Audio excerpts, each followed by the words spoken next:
Good afternoon, everyone. Welcome to the June Government Relations Update. We will get started at the top of the hour.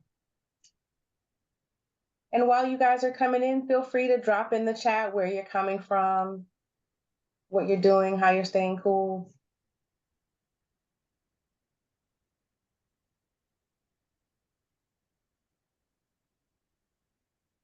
We'll get started shortly.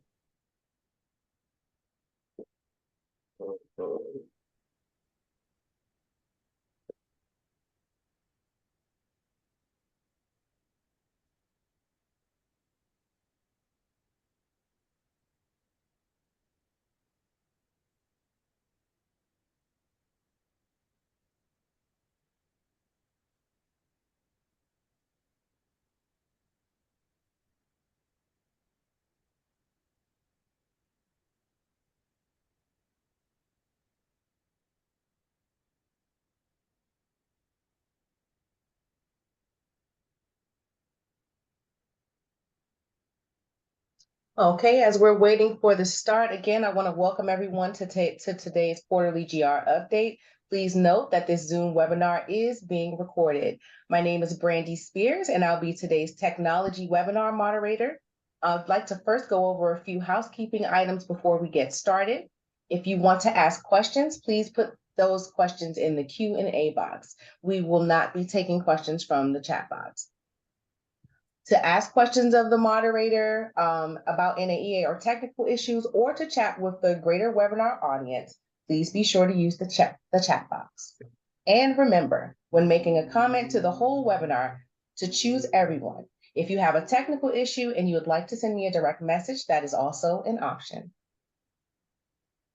Please note that everyone can see the chat. So please be respectful of your fellow attendees and use the chat to share information and ideas regarding the presentation material. And if you require closed captioning, please click the Show Captions button on the bottom of your Zoom platform. You may need to hit the More button.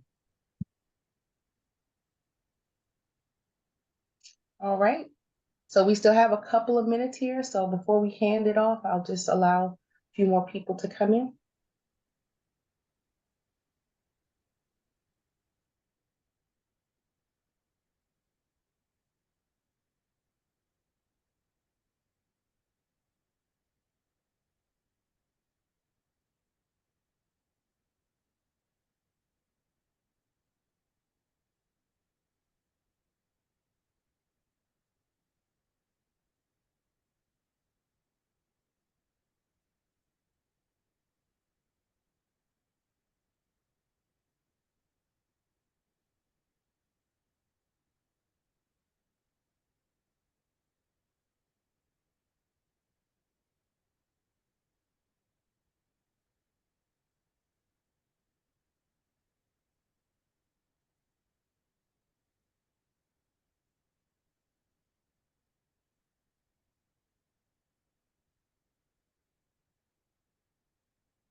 All right, everyone. It is 1 o'clock, and now like to introduce Michelle McCaughey, NAEA Director of Government Relations, to kick us off. Hi, good afternoon. Welcome to our GR update this afternoon. Today, we are splitting the update into two parts. The first part will be a discussion about the NAEA Political Action Committee.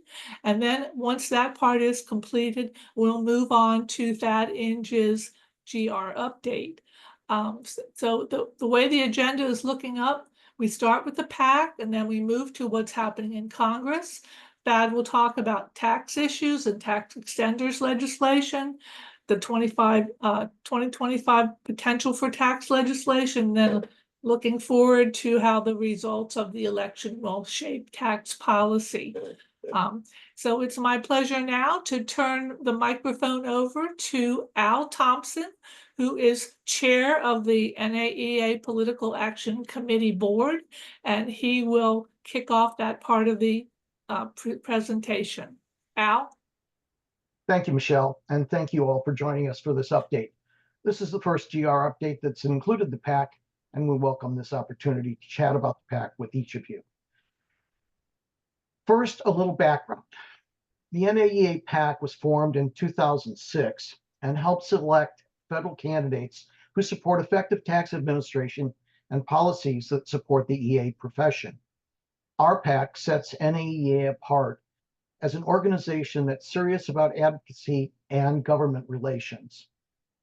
The NAEA PAC supports both advocacy for and consumer recognition of EAs and is enthusiastically supported by NAEA's board of directors. PACs raise money to elect candidates for public office. NAEA PAC is a connected PAC, connected to NAEA, which means that we can only solicit donations from NAEA members. Your voluntary contributions ensure that we can develop deeper relationships with congressional tax writers while raising awareness and promoting the EA credential. The PAC is managed by a 6-person board serving 2-year terms. In consultation with Michelle, NAEA's Government Relations Director, and Thad, our Legislative Counsel, the board reviews and approves each contribution made by the PAC. This year's PAC board includes Vice Chair Phyllis Jo Kuby, David Ganaway, Tom Gerzinski, Gene Nelson, and Jake Johnston, all of whom are on this call and will be available to answer any questions. I'd like to turn this over to Phyllis now to discuss a little bit more about why the PAC is so important to NAEA and to you, our members. Phyllis? Thank you, Al, and welcome everyone.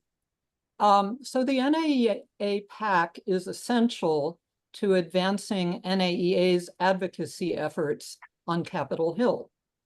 Having a PAC helps ensure that NAEA has a seat at the proverbial table. As the old saying goes, if you're not at the table, you're probably on the menu. So what initially drew me to support the NAEA PAC and what continues to make our PAC special is, number one, we are nonpartisan. We support incumbent members of the House Ways and Means and Senate Finance Committees, the tax writers, regardless of political party affiliation. And we try to allocate our support as evenly as possible on both sides of the aisle. Two, we are ideologically neutral. What does that mean? So tax writers come in many political shapes and sizes, and we may not agree with them on non-tax issues, but we support them because they are the architects and the engineers of our tax laws and tax administration policies. Three, we are flexible. We are constantly reviewing and refining our support plan to adapt to a frequently changing tax writing committee membership and environment. So here's the thing, but you might say, I don't like the political or the PAC system, and NAEA is contributing to the problem. I have a true confession. I thought all PACs were evil. I would never have imagined supporting a PAC, let alone serving in a leadership position for a PAC. But NAEA's mission is not campaign finance reform. NAEA's mission is to protect and promote the EA profession and to work tirelessly for sensible and effective tax administration. So like it or not, NAEA PAC establishes NAEA as a serious player on Capitol Hill. Our PAC allows us to build relationships with the tax writers and their staffs that cannot easily be done by other means.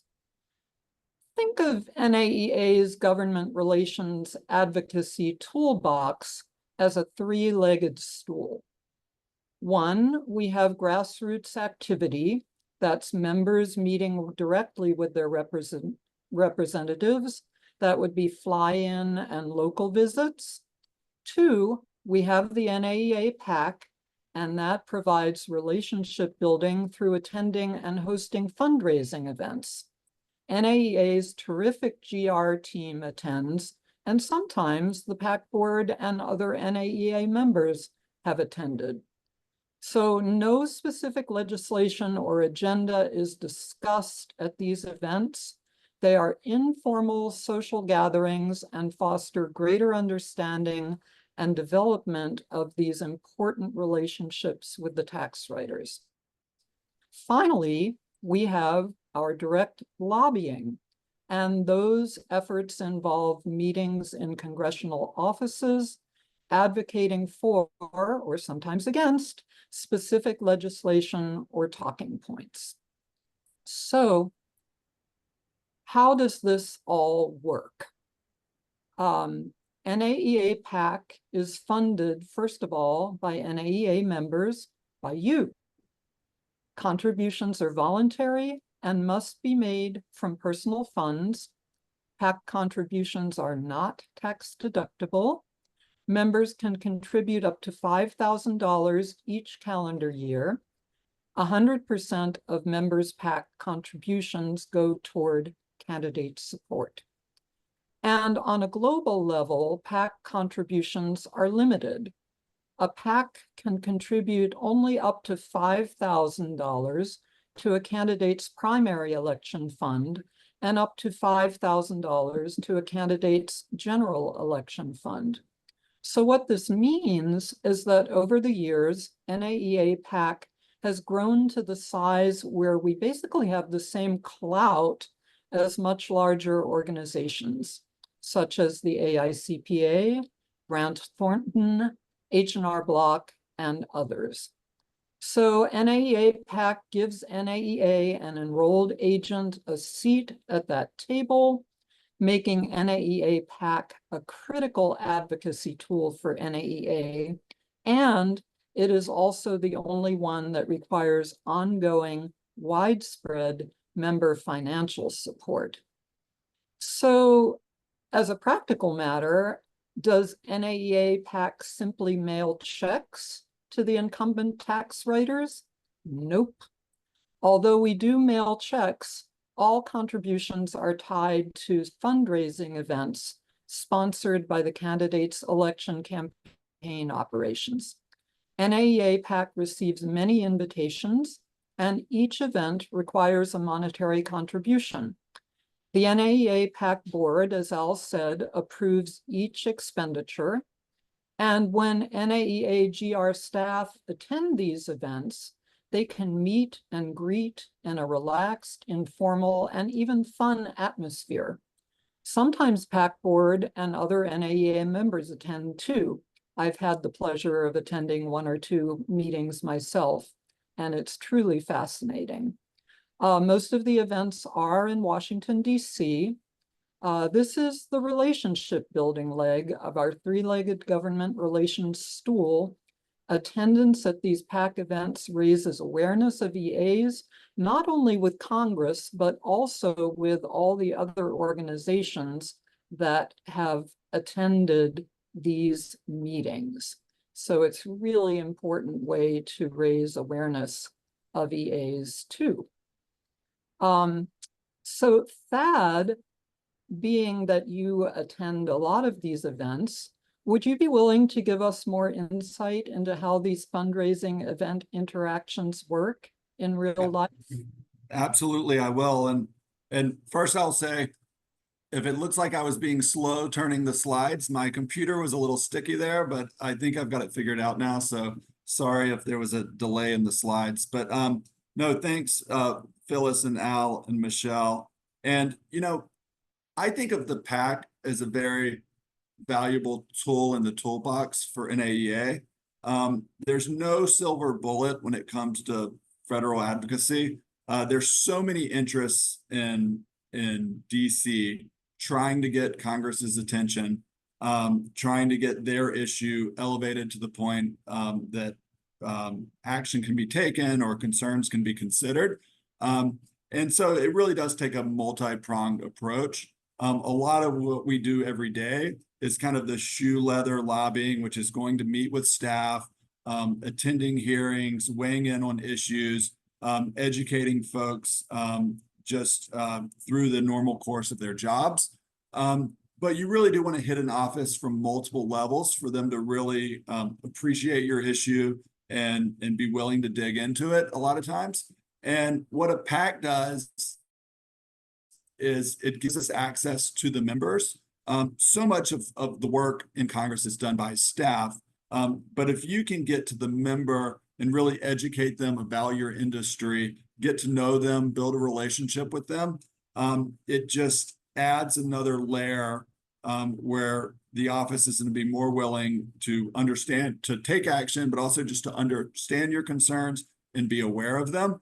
And also other staffers. So obviously day to day, we work a lot with the tax staffers, but a lot of times through fundraising and PAC giving, you get to know the chief of staffs.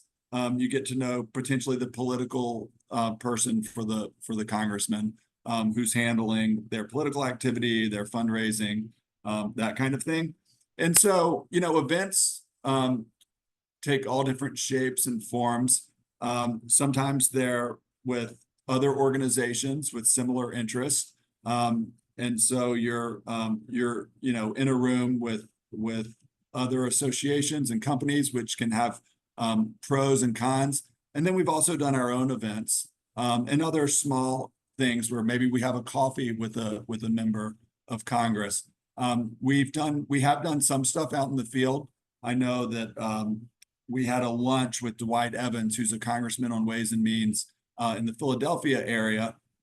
We had Meg came, a few members from the Philadelphia area came, and we got to have a you know, an hour and a half conversation over lunch with them about enrolled agents, about the IRS, the issues impacting the industry. And so that kind of, you know, time and giving that sort of educational background and perspective to members of Congress really can be invaluable. And you build these over time. And so, you know, they get to know the organization better. You're working with them sort of in their day-to-day job, but you're also participating with them through the PAC. And so, you know, it's not a silver bullet. Just because, you know, you give someone a PAC check doesn't mean they're going to agree with you or vote on your issue, but it is a tool that allows you to sort of reach congressional offices in a way that you might not otherwise be able to, and build a relationship with the member of Congress. And that really does allow us to compete sort of on a higher level with some of these larger organizations that bring, you know, a lot more resources to the table. As was mentioned, we're very focused in how we sort of spend our PAC dollars. We focus only on the Senate Finance Committee and the House Ways and Means Committee.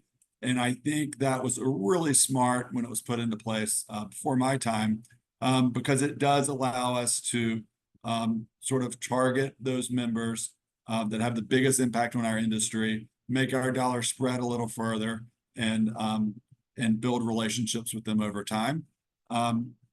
So it definitely makes my job easier. I think it makes NAEA's voice louder in Washington. And I just really appreciate, I know, any money that goes to the PAC is hard-earned dollars from all of you. And so we always appreciate that when people are willing to give and understand the importance and the role that it plays.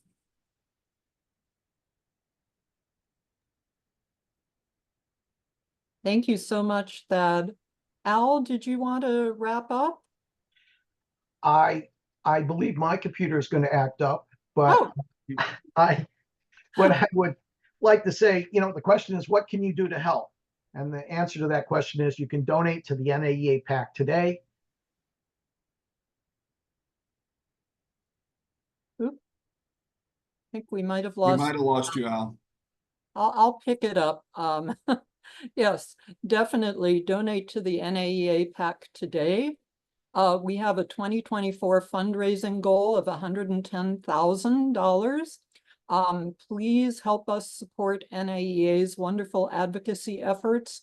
Your contribution of any size is an investment in promoting and protecting our EA credential and promoting sound tax policy. So we appreciate your consideration. We also have a very convenient QR code on the slide here, and we hope that you will consider donating to the NAEA PAC today. Thank you. And I think we wanted to open it up for questions if folks have questions about the PAC or anything related to that before we get into the standard government relations update. I know we've got some PAC board members on as well that could weigh in. That I don't see any questions as yet, but why don't you go ahead and continue with the GR update, and I will monitor the Q&A box for both you and any PAC questions for the end of the presentation. Great. I also may interrupt you with update questions as they come in. Yeah, and that's what I was going to say. Please, if folks have questions, about what we're talking about, feel free to ask them in real time. If we don't get to them, during the presentation, we will at the end, but feel free to weigh in through the chat. And then if a question comes to mind on the PAC, we've got the team here, so feel free to do that as well. Dad, we do have one question, so Okay. if you let me jump in and answer it, then want to know Yeah. how many people are on the board and how many are on this session. So there are 5 PAC members on the board. Al Thompson is chair, Phyllis Joe Kuby is vice chair, Jake Johnston is past chair, and the other 3 members are Tom Gorzinski, who's on the call, David Ganaway, and Jean Nelson. Great. And we appreciate folks obviously for giving their time for serving on the board. It's I think it's probably a fun and rewarding job, but also challenging. Help make these decisions. So thanks to all of them. So the presentation, so I know some of you were probably, and I recognize some names, some of you were at the fly-in. We had a really successful fly-in in May, and heard from some great speakers, had some good meetings on the Hill. And I had done a presentation kind of recapping where things stood kind of in Washington and with politics and the elections. This is kind of a shortened version of that presentation, but I will say, even if you were there for that, things are changing by the day. And so there's definitely some new stuff as well. But, we are entering the end of 2024 legislative session and the elections with a divided government. We've got, obviously, President Biden in the White House. We've got a very narrow Senate majority with Chuck Schumer from New York as majority leader. And then we've got Speaker Johnson from Louisiana as the as the Speaker of the House, who also has a very narrow majority. And so that has led to some difficult negotiations. I don't, Congress has managed to get some things done. They got a budget passed. They've gotten some important bills passed, but there's also been some gridlock. And so I think it's fair to say, Washington's pretty divided. That's no surprise to anyone. And then there's a lot of strife kind of within the parties. And we saw that with when Kevin McCarthy was voted out as Speaker of the House, and there was a lot of challenges for the Republican Party in coming to agreement on who the next Speaker should be. Mike Johnson kind of emerged out of nowhere, became the Speaker, and he's been challenged a number of times, although he seems to be on pretty good footing right now. He did face a challenge recently from Marjorie Taylor Greene. They voted Democrats in that situation. This did not happen with McCarthy, but Democrats decided to vote in favor of Johnson just to keep the stability, and he has remained Speaker. But we talk about the balance, and I actually updated this slide last night because these numbers are constantly changing, especially in the House of Representatives, because you do have people that resign or in some cases pass away or different things like that. But right now we've got 219 Republicans, 213 Democrats, and 3 open seats that have been that still need to be filled. And so it is, I think about a month ago, it was 217 to 213 with 5 open seats. So Republicans have built up a little more of a cushion with 2 special elections. But this is historically a very narrow majority, which means there really has to be either bipartisan support or consensus among the majority. And it's been hard for the House to get consensus because there are, different ideologies within the Republican Party. Things like the Freedom Caucus, which is very conservative compared to other moderates.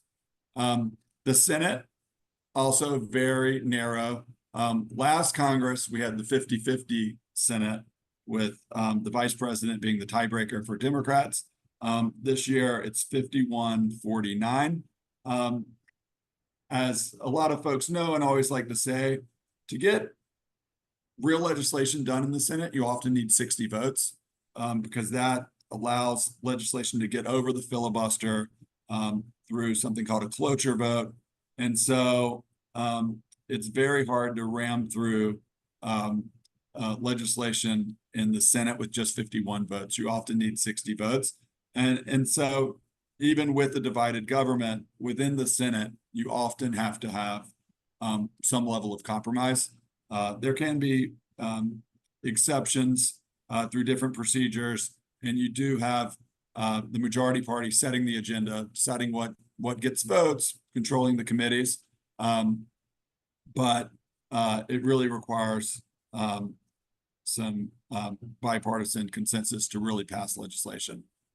And so one of the things that obviously NAEA is most focused on, and I would say it's safe to say Washington is really extremely focused on right now, is taxes and what's going to happen with the tax code, what's going to happen with various extenders, with the Tax Cuts and Jobs Act. Some of that's happening right now in Congress. Some of that is being prepared to happen. A lot of work being done in advance of 2025. And so we'll go through some of those. One is the Wyden-Smith bill. So this is the bill that includes the R&D immediate expensing, full bonus depreciation, interest expense deductions, as well as the child tax credit, the enhanced child tax credit. So all of these have seen some changes, mainly as a result of TCJA. one of the pay-fors in TCJA, which was passed in 2017, the Trump tax law, was to water down the R&D, where you have to take it over 5 years. The same with the full bonus depreciation to make that less valuable. And so, as often happens in Washington and with Congress, this seemed like a good idea in 2017, but when it actually started to be implemented over the last couple of years, businesses and individuals started to say, wait a second, this is not smart policy. And so there was bipartisan consensus out of the House, this bill that was negotiated by Ron Wyden and Jason Smith to take care of a lot of these issues. It did pass overwhelmingly in the House, and on January 31st, it passed 357 to 70. That was the Tax Relief for American Families and Workers Act. As I mentioned, it included the enhanced child tax credit, eliminated penalties for larger families, has a 1-year income look back. It had some inflation relief. As folks will remember, there was the child tax credit, and then during COVID, they really sort of supercharged that. And that's when a lot of the child tax credit money was going out, folks were getting checks. To continue, Democrats really liked that, and some Republicans, but to continue that would have been incredibly expensive. And so this is a enhanced of what it is today, but scaled back over what was going on during COVID with some of those bills. The extenders, of course, the R&D, instead of having to take that over 5 years, which has been phasing in the last 2 years, the bill would allow you to take that the same year, immediate expensing, some flexibility on interest deductibility. Those rules get very complicated, as I'm sure all of you know. And then bonus depreciation and expensing, which is a big deal for a lot of small businesses that are buying equipment and that kind of thing. There are also some housing tax credits. There was the Taiwan provisions as well. There were some disaster provisions. So it provides disaster tax relief covering recent hurricanes, flooding, wildfires, and the Ohio rail disaster. It excludes from gross income, for income tax purposes, compensation for losses or damages due to these disasters. So I know probably most people on the call have at least had some interaction with the employee retention tax credit. It's been keeping the IRS extremely busy. They had the announcement last week on sort of where they are with the outstanding claims. There's about 1.4 million outstanding employee retention tax credit claims that the IRS has not processed yet. They put a moratorium in place in the fall and said after that date, they would not process any new ones. But they've still got this huge backlog. They're continuing to accept them. So they came out with this announcement last week that said they kind of put them in buckets. They said about 10 to 20% of these looked valid and came in before the moratorium, and they would try to process them this summer. And then they said, I think it was like 60 to 70% looked like they needed more. Well, I think they said were most likely fraudulent. Or no, for 60 to 70%, they said needed more information. They had questions about them. They weren't sure exactly where they were. And then about another 10 to 20%, they said were definitely fraudulent, and they would be rejecting those immediately. So they're trying to work through that backlog. But meanwhile, as Congress was looking at this legislation, trying to figure out, all right, all these provisions are expensive. They were supposed to pay for part of TCJA, but now they want to roll them back, things like the R&D provision. How are we going to pay for that? And The pay for in this bill, which pretty much paid for the whole bill, I think the pay for came back at like $72 billion, was to end the employee retention tax credit early. Of course, you normally have 3 years to go back and amend your tax return and take a credit. In this case, it was a payroll credit on the 941 X if it was retroactive. And so they said, we're going to end this. I think the date was January 31st. And the savings of ending it early would raise that $72 billion and pay for this package.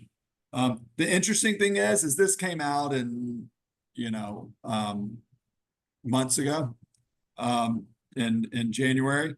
And so, the sort of question is that pay for really worth what it was? If they pass this bill tomorrow, does it really save $72 billion? And some people sort of question in the first place, did it really save that much? But that's how the Joint Committee on Taxation scored it. If this bill does not pass the Senate, which we'll talk a little bit about, I think that pay for probably goes away. But this was kind of Congress's way of trying to express some displeasure with how the employee retention tax credit has played out, and also come up with some revenue on how to pay for their bill. And so where things stand in the Senate, this is a little bit of a moving target. We continue to see news and conversations on this every day, but the legislation came over from the House. It had passed overwhelmingly. There was some sense that how can the Senate not pass this? It's got such strong bipartisan support. It had such a big, overwhelming vote in the House. But when it got to the Senate, Senator Crapo from Idaho, who's the ranking member on the Finance Committee, immediately started kind of poking holes and said, well, I would like some changes. I'm not comfortable exactly with some of the provisions around the child tax credit. You had some other members, Senator Grassley, for example, came out and said, do we really want to give President Biden this big win before the election? And then there was talk about, well, if Republicans win in November, maybe we can get a more favorable Congress and do something that's more to our liking. And so the bill has pretty much been stalled in the Senate. You do have a lot of Republicans that support the bill, but they have not been able to sort of get enough commitments to know that if they brought this for a vote, they would have 60 votes. I think maybe 4 or 5 senators on the Republican side have gone public and said they would vote for it. And so Senator Schumer's been getting pressure. The business community is very supportive of this bill. And then obviously supporters of the child tax credit are also very supportive. And so Schumer has been under pressure to put this up for a vote.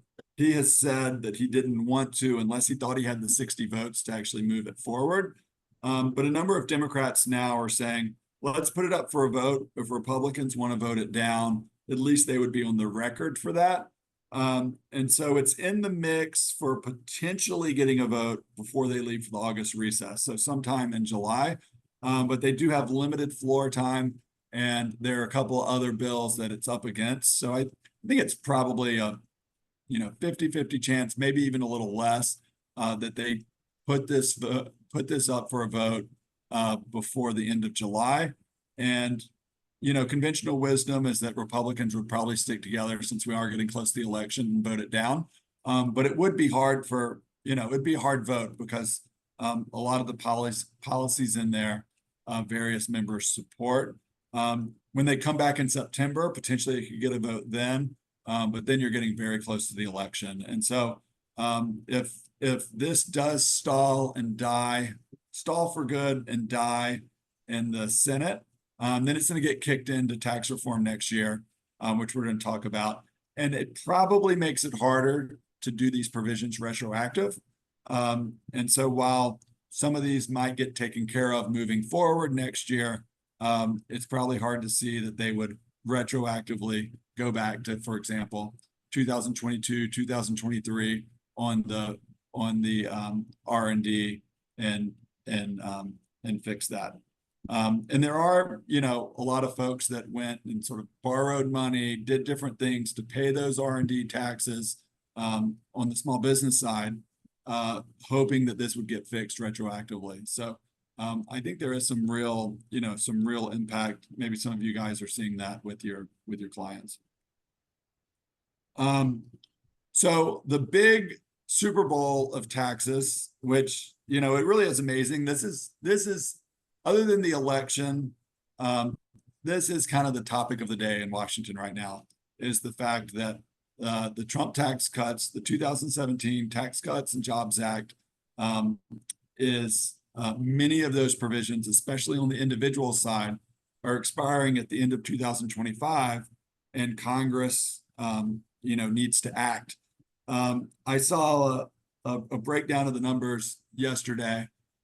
It's about to extend everything that's expiring in 2025, to extend it for another 10 years. The cuts would cost $7.5 trillion. And then the provisions would raise about $3 trillion. And so $4.5 trillion net cost is what the Congressional Budget Office is saying to extend all of these provisions. Some of the big ones, the individual and family provisions, is a big majority of the cost. So the marginal tax rates, the standard deduction, personal exemptions, the child tax credit, the business side, a smaller piece, but you've got 199 Cap A, pass through the deduction, and you've got the employer credit for paid family and medical leave. And so lots of focus on all of those. And then, so on the itemized deductions, charitable contribution deduction would change. The state and local tax deduction, the SALT. I know folks in New Jersey, New York, Illinois, California, probably a lot of other states are very familiar with the impact of that. There's been numerous attempts in Congress, especially by the New York and New Jersey delegations, to try to raise that cap. Well, it's expiring at the end of 2025. And so the cap will no longer be there, but it is a big pay for bringing down the marginal rates. So where they draw that line, I don't think it's going to be, you know, $10,000, but they probably will have some sort of cap in order to pay for lower rates. But all those itemized deductions will be on the table. Other considerations that are not expiring, but will definitely be on the table because the cost of this and sort of the impact, even if things aren't expiring, they're going to be on the table. But sort of front and center is the corporate tax rate, and I think this is becoming more of an issue in the campaign. Biden has said he would like to raise it to 28%. Trump said last week that he would like to cut it from 21 to 20%. But a lot of Republicans have said they would like to keep it around 21%. There were some, came out a few weeks ago, there are some Republicans quietly saying, well, we might have to raise that, you know, a little bit, say 23, 24, 25%. And so where that falls out is going to, you know, depend on the elections. And also, you know, even, for example, if Biden wins re-election, we're not going to get a 28% corporate tax rate because that's not going to pass through the Senate. But it could, you know, potentially be going up.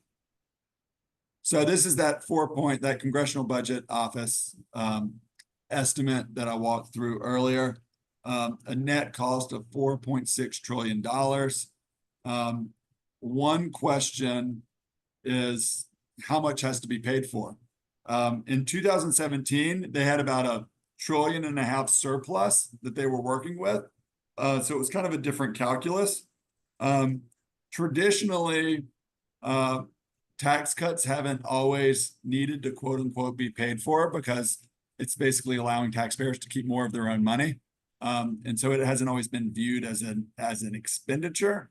But with the deficit, climbing every day, there are a lot more members on both sides of the aisle that are saying, this should be paid for. And that's when really tough decisions have to be made. Things have come up around entitlement reform, about the employer exclusion for healthcare. Some of these big ticket items that would actually raise this kind of money. I think at the end of the day, it's going to be somewhere in between. There's no way they're going to be able to pay for the whole thing. But I think there will have to be some compromises in order to get something through Congress. So looking forward, what Congress is working on right now, besides the stalled R&D provisions in the Senate, is preparing for 2025. So there's, in the House, the Ways and Means Committee, there are Republican working groups that they've divided into these different groups to prepare the tax bill for 2025. Democrats have been meeting. Chairman Wyden on the Senate side is doing one-on-one meetings. What are their priorities? The Republicans on the Senate Finance Committee just came out with working groups. So a lot of work has been happening to get ready for 2025. And I think both sides want to be prepared for whatever happens in the election. But the reality is there's only so much, planning you can do when so much of it depends on the election and who wins the House, who wins the Senate, who wins the White House. And so, we're obviously getting closer and closer to that with another Biden versus Trump race. When it comes to taxes, the visions they've laid out have been pretty different in terms of Biden has been very focused on these tax cuts need to be paid for by the wealthy, folks making over $400,000 a year. Trump has been pretty bullish on we need to extend all of the tax cuts. When you look at the Senate and the House, and we'll start with the Senate, these are, I think it's pretty safe to say whoever wins, we're going to have narrow margins in the Senate. We're not going to have 60 votes for Democrats or for Republicans. But when you look at kind of who's favored, there are some states like, for example, West Virginia, you have Senator Manchin retiring. That seat is likely to go Republican. Some Democrats have some tough races in places like Montana, Arizona, Ohio. Sherrod Brown's up in Ohio. And so I think most folks in Washington, if they had to bet today, would say you have a narrow Republican majority after the elections. But it's not going to, regardless of who wins, it's going to remain pretty divided. And then in the House, about a month or two, the conventional wisdom was that Democrats probably had a slight edge to take back the House. I think that in recent weeks, folks are not so sure. Regardless, it's probably to be close. Sometimes when one house goes one way, everything goes that way. And so you could have Republican control of the White House, Senate, and the House, or it could be Democratic control of all three. Because a lot of times, when voters break one way or the other, it kind of trickles down to all the different offices. So we'll have to see how that shakes out. But, if it's divided government, there didn't have to be major compromises around all of these tax provisions. If it's one party rule, Republicans have said they would like to pass something through reconciliation, which would allow them to just use 51 votes in the Senate. And so you could have, a more partisan tax bill But there's a lot of folks in both parties that want to see things paid for, want to see compromises made. And so it's going to be a very, I think, challenging and fascinating year to watch as Congress tries to come together around some kind of tax package. Hey, So- Darren, we have a Yep. couple questions. Great. Now I know that the ETAC report just came out, but one of the questions is, do you anticipate that report will move the needle at all on minimum standards legislation? Yeah, so I think, I read that last night. I thought it was amazing that it's in there. I saw Werfel also came out and said that he hoped that it would move the needle. And I mean, I think Werfel's comment was kind of in response to ETAC, but he said that he thought the fraud in the system right now, all the, fraud and other problems we're seeing around identity theft and other things just added fuel to the fire of we need minimum standards for tax preparers. And so I do think it's important. I mean, you've got the taxpayer advocate speaking out strongly on this. You've got the administration, Werfel, and also the president's budget speaking out strongly on this. And now you've got ETAC making a very strong case. It's interesting because we talked a lot about the tax bill, but a lot of times tax administration bills move separately. And there is a tax administration bill in the works. We've been working sort of behind the scenes with the Senate Finance Committee on that. It's not public yet, but we're hearing there might be a discussion draft released at the end of July. And I can go ahead and just say it will include some compromise language around minimum standards that will be bipartisan. And so that's a huge step forward for there to be bipartisan language on this or potentially legislation introduced that is taking a step in the right direction. The House of Representatives, in terms of sort of bipartisan support, and the Republicans aren't totally on board yet, but I think things like this ETAC report, when they see what the Senate comes out with, I think it is momentum in the right direction. And so, yeah, I think that there's a good chance that we could get something done, not before the end of the year, but moving before the end of the year and hopefully done next year. In the minimum standard space and also other provisions around tax administration that we would be supportive of. And we have one more, it's actually two parts. Any chance that Trump's no more income tax and only tariffs?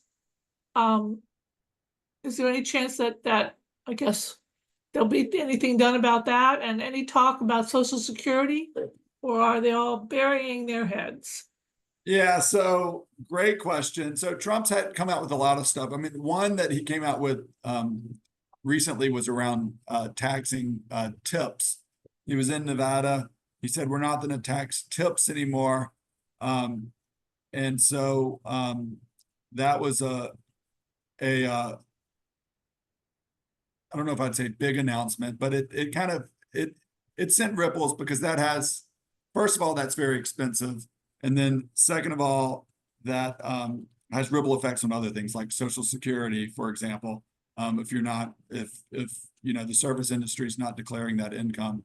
And so most experts said that's not really going to happen. But I saw that Speaker Johnson now has come out in support of that, and people are saying they're going to move forward that. It's very popular.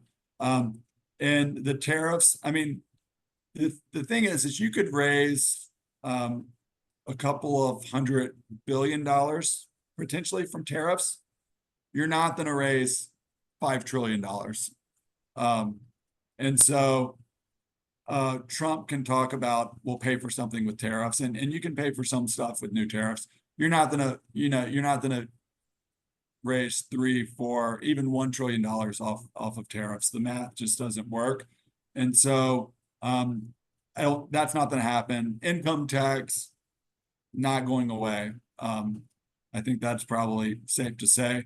On Social Security, it's, as everyone knows, it's really, really hard to reform Social Security. But there are members like Jody Arrington from Texas, Republican, chairman of the Budget Committee.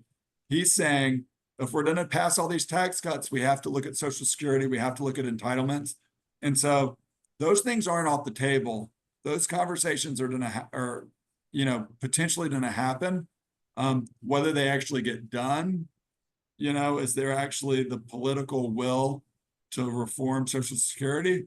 I think history, usually says no, but we'll have to see how it shakes out. And another question, what chance do you give, this is in the tax bill lottery, what chance do you give for a tax bill passed and signed by the end of 2025? Or do you anticipate will suffer from lack of uncertainty as we start to work in 2026? Great question. At first, I thought they were saying 2024. 2025, that is a great question. I've actually raised that question. The assumption or the conventional wisdom in Washington is they have no choice. This has to be done. They will find a way to do it. Because in January 2026, the withholding tables change, and all of a sudden you have, every working American see their taxes go way up, and people think that's just not tenable for any, politician. And so conventional wisdom is it gets done. But we've seen that for other things. I mean, look, we've seen the debt ceiling, we've seen other provisions that were supposed to never go into effect that Congress, finds it unable to strike a deal. And so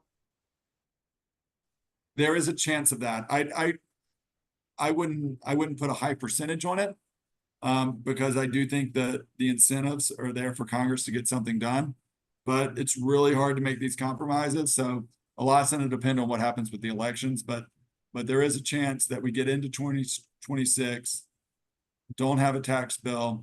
I think if that happened within a few months in 2026, they would have to try to pass something. But great question. Couple of questions about advocacy. In her mid-year report, Erin Collins noted that she has yet to hear a member of Congress oppose the additional funding provided for taxpayer services or IT modernization. So the two questions on advocacy are, how can we effectively advocate for increased and sustained funding for taxpayer services and more effective tax administration? And how do we advocate for sustained funding? Yeah, it's a great question. And, a lot of that, so the IRS money, as a lot of folks know, was a pay for the Inflation Reduction Act, because having better enforcement brings in money for the government, and it paid for a big chunk of the Inflation Reduction Act. And in order for that pay for to work, they had to put the majority of those dollars into enforcement and not technology and customer service. And so when you look at the actual numbers, it was a really pretty small relative bucket for technology and customer service. I think about 48 billion was for enforcement. And so that, everyone, even if you go to I've been to fundraisers where for members, mainly for Republicans, where they're bashing the 80 billion. They're saying, this was ridiculous and IRS is coming after you. And, the folks that have really made this partisan. And whenever I go to those, I'm like, I explain who NAEA is. And I say, we really appreciate the money that went to the technology, that went to the customer service, that went to rebuilding sort of the aging infrastructure of IRS, and talk about, and they always turn on a dime and say, oh yeah, we're for that. We're for the customer service. We're for the technology. And so, one thing that we have tried to do in advocacy is talk about how some of these things are interrelated. that really good enforcement is good customer service. And you guys know that better than anyone. If you're trying to get someone to respond to penalties, to pay on time, they've got to be able to reach someone. They've got to be able to understand what their situation is. They've got to be able to get in a payment plan. And so, I think that's one area that there's some opportunity is to talk about how it's not these siloed buckets. There are limitations on how you spend this money. But by updating, you can update enforcement by updating some of the technology, by updating some of the customer service and overall modernization. But we continue to beat the drum. Unfortunately, there is a knee-jerk partisan reaction around IRS funding. Most Republicans in private will tell you, oh yeah, we're for modernization, we're for updating this stuff, but it's not politically popular for us to come out in support of IRS funding. And so unfortunately, it's gotten into the situation where people kind of go into their camps. And so I think we just have to keep talking about the value around customer service, better technology, and keep pushing forward. We have a PAC question. I want to bring Al in. I'll ask the question, and then Al, if you want to respond. How often does NAEA offer member-wide Zoom presentations from the PAC board? Is it just once a year? And how often does the board meet? And are those meetings open to full membership? Question. The PAC board meets monthly, year-round. The meetings generally are involve debating expenditures. So we tend to confine those to the actual decision making of the options we have. This is the first Zoom update we have had, but we are planning on introducing an online newsletter sometime in the fall that we hope will provide this kind of update on a regular basis. And given the interest that we've seen here today, I think we may be able to coordinate with the GR update to participate once or twice a year in order to make sure we address any questions. Thank you. Well, I see no further questions. I really appreciate Al and Phyllis and Jake and Tom from the PAC board being on with us today. Thad, as usual, a most outstanding presentation. If you have any questions, please feel free to contact me or Al or Phyllis, and we'll get your PAC questions answered for you. Phyllis, do you have any final words? No, thank you, Michelle. Just thank you everyone for attending, and thank you for your great questions, and you know where to find us if you have more. Feel free to sign on to the NAEA website and select the PAC in order to make your contribution, or any of the slides that we showed today have a QR code you can use.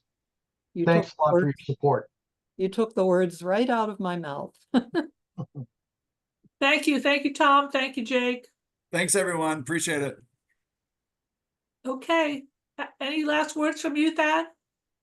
I am good. Thanks, everyone, for joining, and appreciate it. Okay. Bye now. Bye, everyone.